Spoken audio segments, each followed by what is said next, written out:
नमस्कार, ABC channel में आपका स्वागत है। मैं हूं सचिन श्रीवास्तव और आप मेरे साथ देखेंगे आजमगढ़ से जुड़ी खबरें। सबसे पहले और सबसे विश्वसनीय खबरों के लिए आप हमारे Facebook page ABC channel Azamgarh को लाइक और हमारे YouTube channel ABC channel Azamgarh को सब्सक्राइब कर सकते हैं। जिले की खबरों को आप हमारी वेबसाइट abcखबर.in पर भी प्राप्त कर सकते हैं। तो आइए नजर डाल लेते हैं आज की खास खबरों पर। खबर के प्रायोजक हैं रामेश्वर प्रसाद ज्वेलर्स, प्रथम तल, जालांस मेगा शॉपिंग मॉल, सिधारी, आजमगढ़। आसान किस्तों पर हॉलमार्क ज्वेलरी प्राप्त करें और वुडन टच, भवनाथ, आजमगढ़। आजमगढ़ के गंभीरपुर थाना के मोहम्मदपुर में यूनियन बैंक से जुड़े ग्राहक सेवा केंद्र के संचालक को तमंचा सटाकर बाइक से धमके बदमाशों ने लगभग 1,45,000 रुपए लूट लिया और मौके से फरार हो गए। घटना की जानकारी मिलते ही गंभीरपुर थाना पुलिस की सूचना पर पुलिस अधीक्षक Azamgarh Sudhir Kumar Singh, DIG Akhilesh Kumar, CO Lalganj Manoj Raghuvanshi, SP city Pankaj Kumar Pandey मौके पर पहुंचे और घटना की खोजबीन में लग गए। शम्स आलम पुत्र शौकत निवासी मोहम्मदपुर जौनपुर मार्ग पर अपने मकान में ग्राहक सेवा केंद्र चलाता है। 2:15 बजे के करीब बारिश हो रही थी और उसी समय शम्स आलम ग्राहकों को रुपए देने का कार्य कर रहा था। इसी दौरान 3 मोटरसाइकिल पर 6 बदमाश पहुंचे। 2 बदमाश पहली वाली मेडिकल की दुकान पर और 4 बदमाश शम्स आलम के ग्राहक सेवा केंद्र के अंदर पहुंचे और तमंचा सटाकर काउंटर में रखा 1,45,000 रुपया व कुछ सामान लेकर फरार हो गए। शम्स शोर मचाते हुए बाहर निकले, तब तक बदमाश जा चुके थे। दूसरे के मोबाइल से मांगकर घटना की जानकारी पुलिस को दी गई। घटना की जानकारी मिलते ही पुलिस मौके पर पहुंचकर छानबीन में जुट गई। हालांकि पुलिस घटना को संदिग्ध मान रही है। जिलाधिकारी राजेश कुमार एवं पुलिस अधीक्षक सुधीर सिंह द्वारा तहसील सगड़ी के अंतर्गत बाढ़ क्षेत्र गांगेपुर मठिया में घाघरा नदी से हो रही कटान का निरीक्षण किया गया। जिलाधिकारी ने कहा कि लगातार बाढ़ क्षेत्र पर नजर रखा जा रहा है। बांध में किसी भी प्रकार की कोई क्षति नहीं हुई। बांध पूर्णतः सुरक्षित है। जिलाधिकारी ने ग्राम वासियों से अपील की कि किसी भी प्रकार की पैनिक ना करें, सचेत रहें और संपर्क बनाए रखें। जिलाधिकारी ने कहा कि 100 की जगह 200 लेबर लगाएं। बम्बू क्रेट हमेशा पर्याप्त मात्रा में तैयार रखें। काम की प्रगति धीमी देखकर जिलाधिकारी ने अधिशासी अभियंता बाढ़ खंड से काम में तेजी लाने के निर्देश दिए। अधिशासी अभियंता बाढ़ खंड द्वारा बताया गया कि 100 लेबर और 5 बम्बू क्रेट तैयार हो रहे हैं जो डंप किए जा रहे हैं।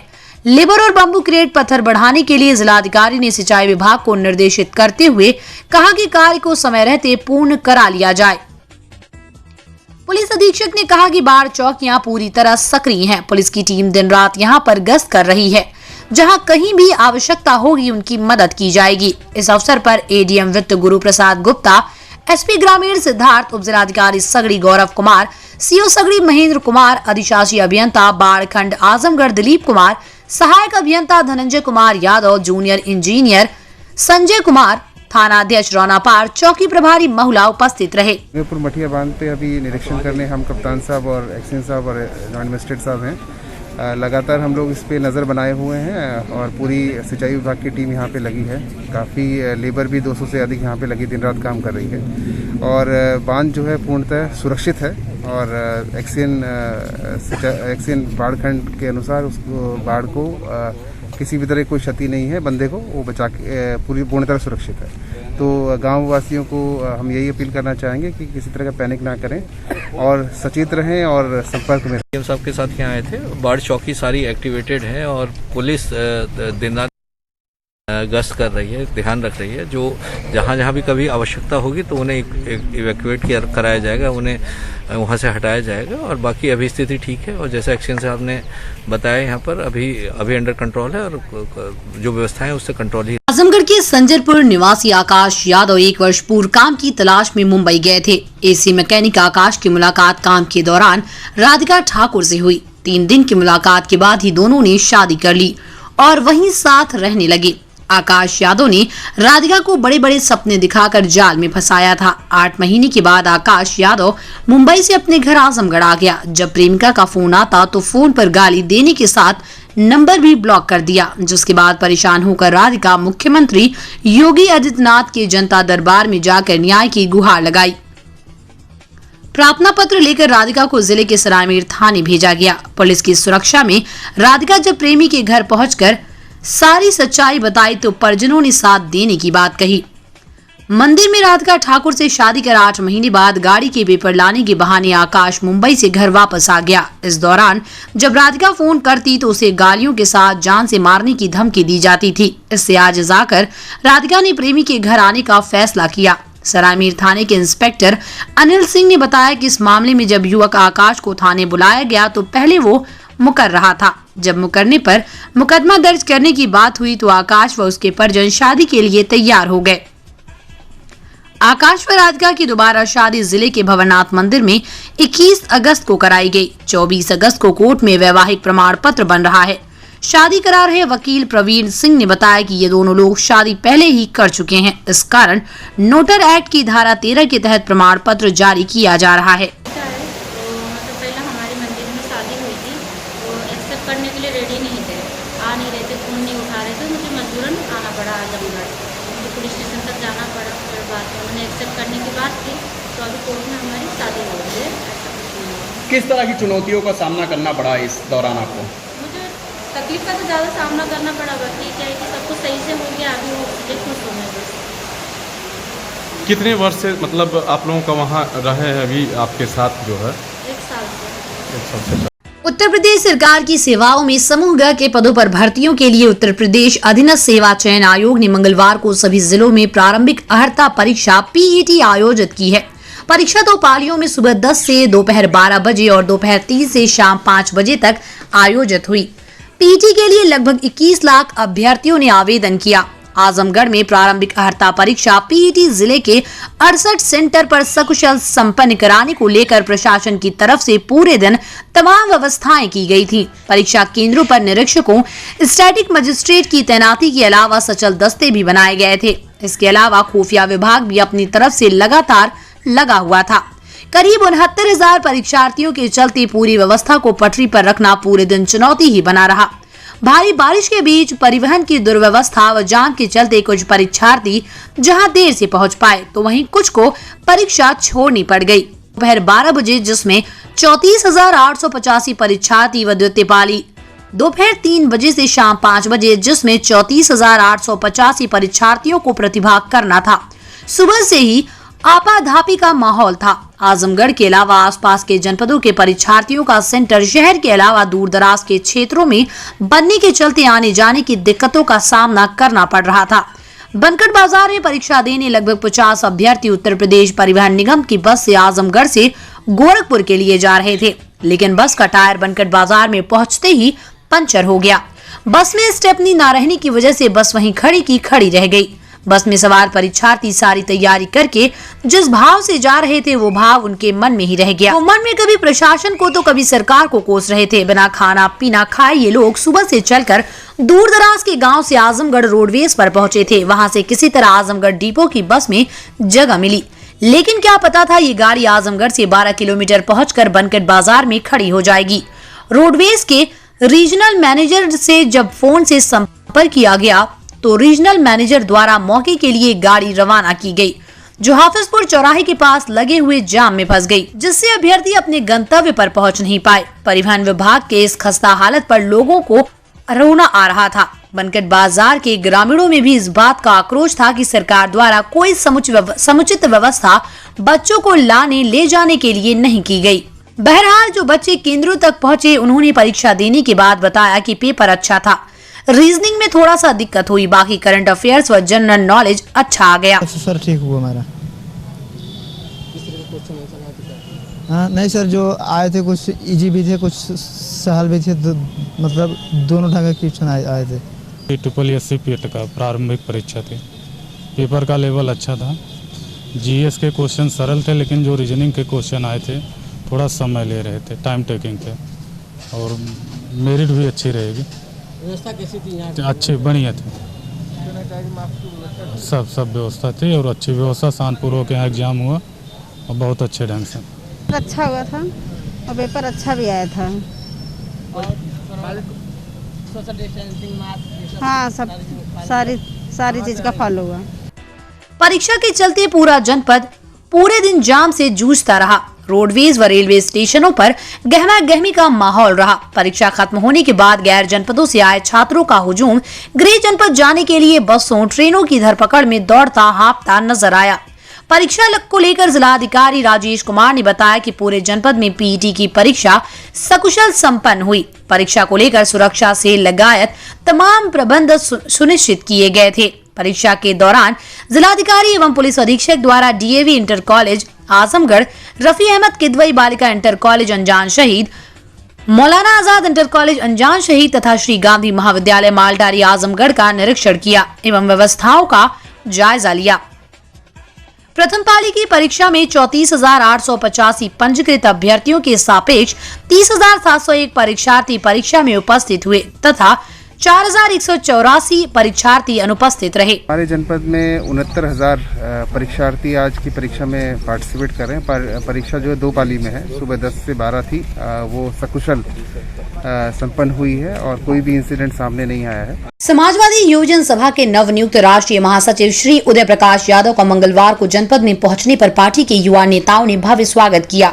श्री यादव 2022 के विधानसभा चुनाव में युवाओं को अधिक से अधिक पार्टी से जोड़ने के लिए आजमगढ़ आए थे, लेकिन कार्यक्रम स्थल पर पहुंचते ही उन्हें एहसास हो गया कि भले ही इस जनपद को समाजवादियों की धरती कहा जाता है, लेकिन अब तक समाजवादी पार्टी युवाओं को अपने साथ जोड़ने में बहुत सफल नहीं हुई है, क्योंकि आयोजन स्थल नेहरू हाल भी समाजवादी पार्टी के युवा कार्यकर्ता भर नहीं सके। अधिकतर कुर्सियां खाली रहीं। इसका कारण जिले में समाजवादी पार्टी का कमजोर संगठन, बारिश या फिर आज हुई पीटी की परीक्षा हो सकती है। लेकिन कुछ भी हो, कार्यक्रम स्थल खाली रहा तो ऐसे में ये सवाल उठता रहा कि आखिर क्यों युवा समाजवादी पार्टी से नहीं जुड़ रहे हैं। बहरहाल नेहरू हाल में फ्रंटल संगठनों के पदाधिकारियों व कार्यकर्ताओं को संबोधित करते हुए राष्ट्रीय महासचिव उदय प्रकाश यादव ने कहा कि राष्ट्रीय अध्यक्ष अखिलेश यादव जी ने मुझे जो जिम्मेदारी दी उसका पालन करते हुए मैं सभी जनपदों में जाकर वहां के युवा संगठनों की समीक्षा कर उनके आने वाले सन 2022 के महत्वपूर्ण चुनाव में किस तरह राष्ट्रीय अध्यक्ष 351 विधायक का लक्ष्य पूरा करेंगे। उन्होंने कहा, आज भाजपा सरकार में सबसे ज्यादा पीड़ित नौजवान हैं, किसान व विद्यार्थी हैं। करीब 1.5 साल से शिक्षण संस्थान बंद पड़े हैं। गांव के गरीबों किसानों के बच्चों को शिक्षा से वंचित रखना चाहते हैं। हम लोग किसानों के बेटे हैं। आज खेती से कोई व्यक्ति अपने बच्चे की शिक्षा चिकित्सा का इंतजाम नहीं कर सकता। नौजवान बेरोजगारी के मार से मारा फिर रहा है। किसान अपनी मांगों को लेकर सड़कों पर बैठा है। नौजवानों को नौकरी मांगने पर सरकार लाठी से पिटवाती है। श्री यादव ने कहा कि नौजवान, किसान, बेरोजगार, गरीब, पिछड़े, दलित, अल्पसंख्यक सब लोग चाहते हैं कि सन 2022 में समाजवादी पार्टी की सरकार बने और अखिलेश यादव मुख्यमंत्री बने। कार्यक्रम में अध्यक्ष जिला पंचायत विजय यादव, पूर्व एमएलसी कमला प्रसाद यादव, सना परवीन, जुरार खान, मोहम्मद शाकिर, तारिक फैसल, दुर्गेश यादव, शिवम सिंह, वेद प्रकाश यादव, राजेश गिरी आदि उपस्थित थे। कार्यक्रम की अध्यक्षता जिलाध्यक्ष हवलदार यादव ने की। संचालन छात्र सभा के निवर्तमान जिलाध्यक्ष आशीर्वाद यादव ने की। नौजवानों से कि 2022 में समाजवादी सरकार आए, माननीय राष्ट्रीय अध्यक्ष जी अखिलेश यादव जी मुख्यमंत्री बने। इसी के परिप्रेक्ष्य में विभिन्न 32 जनपदों में हमारा दौरा है। उसी क्रम में आज हम आजमगढ़ आए। आजमगढ़ समाजवादियों की धरती है। यहाँ पे नौजवान से लेके, बच्चे से लेके, बूढ़े से लेके, जो भी यहाँ पे वो सब समाजवादी रंग में रंगा हुआ है। आजमगढ़ की धरती से हमको प्रेरणा मिलता है। वही यहाँ से आजमगढ़ से कुछ सीख लेके जाना चाहते हैं कि कैसे यहाँ पे समाजवादियों का हौसला बुलंद है, समाजवादियों की आवाज़ बुलंद है और समाजवादी यहाँ पे एकत्रित होकर एक साथ चल के इस पूरे प्रदेश को एक संदेश देना चाहते हैं। वही सब चीज़ों को लेके आगे के जनपदों में ले जाने का काम करूँगा।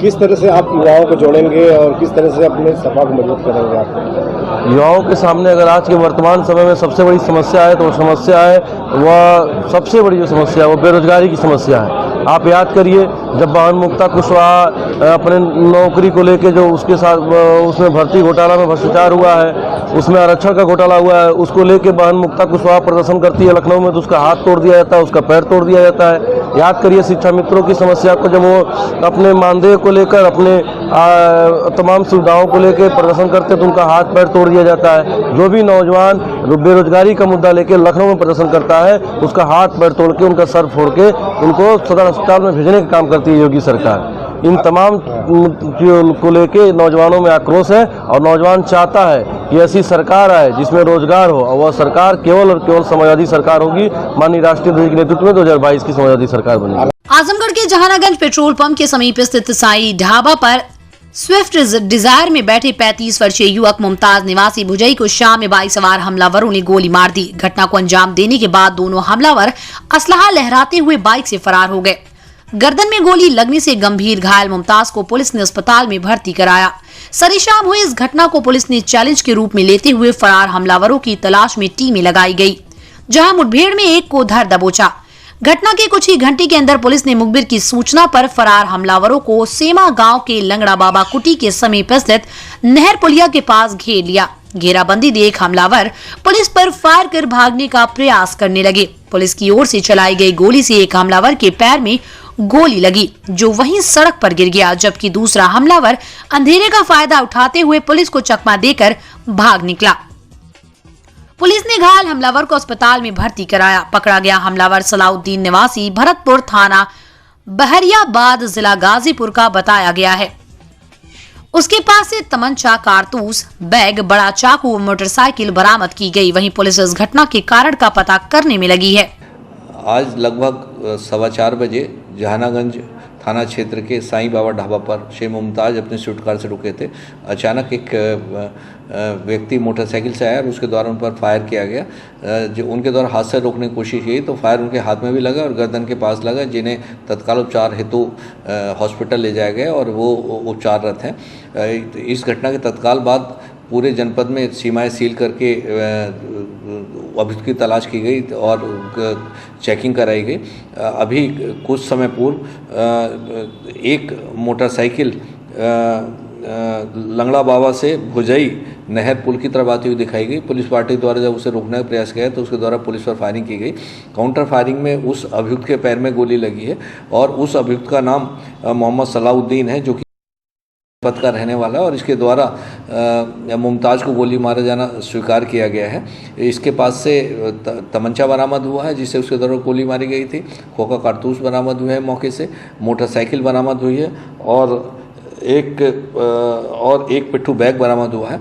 अभी इसे तत्काल हॉस्पिटल भेजा गया। इससे पूछताछ की गई जाएगी कि क्या घटना का क्या मोटिव था और क्यों उसके द्वारा गोली मारी गई। हिज्र के दर्द से बोझल है, अब आन मिले तो बेहतर हो। इस बात से हमको क्या मतलब, ये कैसे हो, ये क्यों कर हो। जी हाँ, अफगानिस्तान में माहौल खराब हो जाने के बाद अपनी सरजमी को छोड़कर यहाँ आया हर व्यक्ति कुछ इसी अंदाज में घर वापसी के लिए अपनी अपनी सरकार से गुहार लगा रहा है। ये अलग बात है कि भारत सरकार ने अपने लोगों को वहां से बड़ी ही फुर्ती के साथ निकाल लिया और ऐसे ही लोगों में शामिल है जनपद का एक ये भी लाल। अफगानिस्तान के एक स्टील प्लांट में कार्य करने वाले आजमगढ़ जिले के मुबारकपुर थाना क्षेत्र के नराव गांव निवासी धर्मेंद्र चौहान भी अफगानिस्तान में फंसे हुए थे। वो सोमवार को घर पहुंच गए। घर पहुंचते ही धर्मेंद्र ने सबसे पहले अपनी माता के चरण स्पर्श कर आशीर्वाद प्राप्त किया और भारत सरकार का शुक्रिया अदा किया। धर्मेंद्र चौहान बताया कि अफगानिस्तान में स्टील प्लांट से वो 20 अगस्त को 2:30 बजे दिन में घर के लिए निकले। सहकर्मियों के साथ बस से काबुल हवाई अड्डे पहुंचे तो वहां काफी भीड़ थी। एयरपोर्ट का गेट बंद कर दिया गया। लोग देर तक गेट खुलने का इंतजार करते रहे, लेकिन उसे खोला नहीं गया। शनिवार को दिन में 11 बजे वहां तालिबान पहुंच गए। सबका पासपोर्ट देखा और नाम पता नोट किया। बस में सवार सभी यात्रियों को होटल में ले जाया गया। वहां भोजन में सब्जी, रोटी, चावल दिया गया। उसके बाद उन्हें बाईपास गेट से आधी रात को काबुल एयरपोर्ट में प्रवेश कराया गया। भोर में 4 बजे विमान ने दिल्ली के लिए उड़ान भरी। विमान रविवार को 8 बजे सुबह हिंडन एयरपोर्ट पहुंचा। हवाई अड्डे की बस से ही उन्हें गाजियाबाद से चलकर शाम 4 बजे दिल्ली भेजा गया। वहां से धर्मेंद्र अपने साथियों के साथ बस से गोरखपुर पहुंचा। गोरखपुर से जीयनपुर के रास्ते घर पहुंचा था। घर पहुंचते ही माता मुलरी देवी का पैर छूकर आशीर्वाद लिया। धर्मेंद्र ने बताया कि चलते वक्त कंपनी ने स्टील प्लांट के 7 कर्मचारियों को $200 दिए थे, लेकिन बाद में जाने वाले कर्मचारियों को खाली ही हाथ घर लौटना पड़ा। जब तक हम कंपनी में थे किसी प्रकार की दिक्कत नहीं थी, लेकिन एयरपोर्ट का नजारा कुछ और ही था।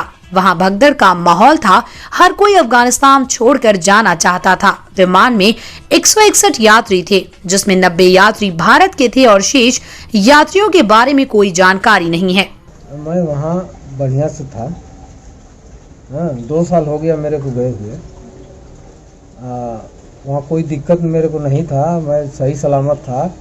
लोग बोलते हैं कि वहाँ बहुत मार काट चला है, हम लोग को कोई दिक्कत नहीं था। हम लोग बढ़िया से थे वहाँ पर, खाना पीना रहना ठिकाना सब बढ़िया था। और सब बढ़िया है। जैसा कि जब आपको ये सूचना मिली कि तालिबानियों ने यहाँ पे कब्जा करने की नीयत से जो है आ चुके हैं और महिलाओं को, बच्चों को और बाकी लोगों को प्रताड़ित कर रहे थे, तो ऐसी स्थिति में आप क्या नहीं, ऐसा हमको मालूम हुआ तो थोड़ा भय तो लगेगा ही कि क्योंकि पूरे अफगानिस्तान पर हमला कर चुके हैं लोग, कब्जा भी कर लिए हैं, तो थोड़ा भय लगा कि हाँ यहाँ से निकल लेना ही बढ़िया है। तो हम लोग मालिक से बोले तो मालिक बोले कि भाई जैसे फ्लाइट चालू होगा तो हम भेज देंगे सभी आदमी को। तो ऐसा स्थिति नहीं लगा कि फ्लाइट फिर चालू होगा।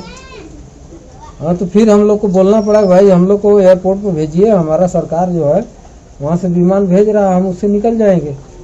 तो उससे हम निकल के आए हैं अपने सरकार के द्वारा। तो आपको पता चला कि हम यहाँ फंस चुके हैं, हमारे परिवार के लोग हमसे काफ़ी दूर हैं, तो ऐसे में स्थिति भी आई होगी कि मैं अपने परिवार के बीच जल्द से जल्द जाऊँ। ऐसे में प्रधानमंत्री ने जो फैसला लिया इसकी क्या कहेंगे? वो तो स्वाभाविक बात है भाई कि अपना परिवार के लिए आदमी सब सोचता है, इसलिए हम सोचें कि भाई निकल लेंगे तो बढ़िया रहेगा, हमारे परिवार में चले जाएंगे, सब खुश हो जाएंगे। सरकार का हम बहुत धन्यवाद देते हैं कि भाई हमारा बहुत मदद किया है हम लोगों का। तो इस दरमियान आपको वहाँ अफगानिस्तान में क्या पता चला कि तालिबानी क्या कर रहे हैं वहाँ पे और किस तरीके से जुल्म उठा रहे हैं, क्या क्या पता चला? सर हम लोग को तो कोई जुल्म नहीं ऐसा महसूस हुआ, क्योंकि हम लोग कंपनी के बाहर जाते नहीं हैं। बाहर का माहौल हमको नहीं पता, क्योंकि हम खाना पीना सब कंपनी में खाते हैं। जब बाहर हम जाएंगे तब तो हमको मालूम होगा कि हम बाहर का क्या माहौल है।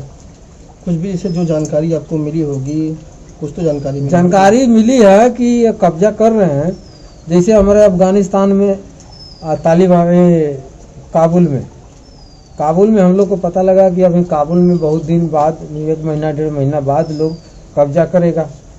तो ऐसे पहले आ गए, हमारे पीएम साहब चले गए वहाँ काबुल का। एक वजह से हम लोग को बहुत डर मालूम हुआ, तो इसलिए हम बोले कि wooden touch Bhawarnath Azamgarh, a complete hardware store. हमारे यहाँ branded plywood, flush door, designer door, PVC door, 4 mica, fancy hardware, kitchen की चिमनी एवं मॉड्यूलर किचन की एक्सक्लूसिव रेंज उपलब्ध। अपने आशियाने में लगाइए 4 चांद, पहुंचिए वुडन टच भवरनाथ आजमगढ़। जनपद के 80 वर्ष पुराने रघुनंदन प्रसाद रामेश्वर प्रसाद ज्वेलर्स आसिफगंज पुरानी कोतवाली आजमगढ़ की नई ब्रांच रामेश्वर प्रसाद ज्वेलर्स प्रथम तल जालांस मेगा शॉपिंग मॉल सिधारी आजमगढ़। हमारे यहाँ सोने, चांदी एवं हीरे की पूर्णतः हॉलमार्क ज्वेलरी 100% वापसी पर उपलब्ध। आसान किश्तों पर हॉलमार्क ज्वेलरी उचित मूल्य पर प्राप्त करें। ज्वेलरी की शुद्धता मापने के लिए फ्री कैरोमीटर की व्यवस्था। शादी विवाह की करनी हो तैयारी या त्योहारों की हो खरीदारी, आपके भरोसे पर हमेशा खरा उतरेगा रामेश्वर प्रसाद ज्वेलर्स। प्रथम तल जालांस मेगा शॉपिंग मॉल सिधारी आजमगढ़।